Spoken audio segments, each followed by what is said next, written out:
একদিনের ব্যবধানে দেশের বাজারে আবারও স্বর্ণের দামের নতুন রেকর্ড হয়েছে। বাংলাদেশ জুয়েলার্স অ্যাসোসিয়েশন বাজুস ভরিতে ৩,৯৬৬ টাকা বাড়িয়ে ২২ ক্যারেটের এক ভরি স্বর্ণের দাম ২,২২,০৮৩ টাকা নির্ধারণ করেছে। এটি দেশের ইতিহাসে স্বর্ণের সর্বোচ্চ দাম। সোমবার ২২ ডিসেম্বর রাতে এক বিজ্ঞপ্তিতে এ তথ্য জানানো হয়, যা মঙ্গলবার ২৩ ডিসেম্বর থেকে কার্যকর হবে।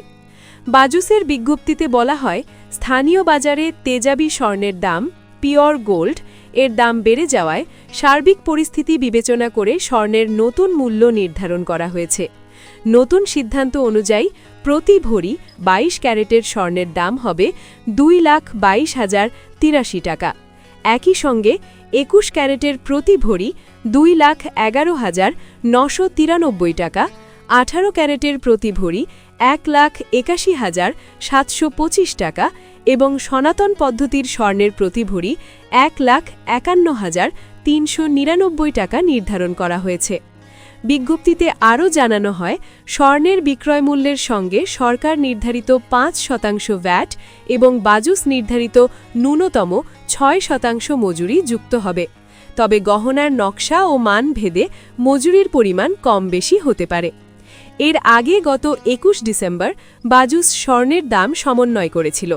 সেদিন ভরিতে ১,০৫০ টাকা বাড়িয়ে ২২ ক্যারেটের এক ভরি স্বর্ণের দাম ২,১৮,১১৭ টাকা নির্ধারণ করা হয়, যা কার্যকর হয় ২২ ডিসেম্বর থেকে। ওই দামে ২১ ক্যারেটের প্রতি ভরি ২,০৮,২০২ টাকা, ১৮ ক্যারেটের ১,৭৮,৪৫৯ টাকা এবং সনাতন পদ্ধতির স্বর্ণের দাম ছিল ১,৪৮,৫৯৯ টাকা। এ নিয়ে চলতি বছরে মোট ৮৮ বার স্বর্ণের দাম সমন্বয় করা হলো। এর মধ্যে ৬১ বার দাম বেড়েছে এবং ২৭ বার কমেছে।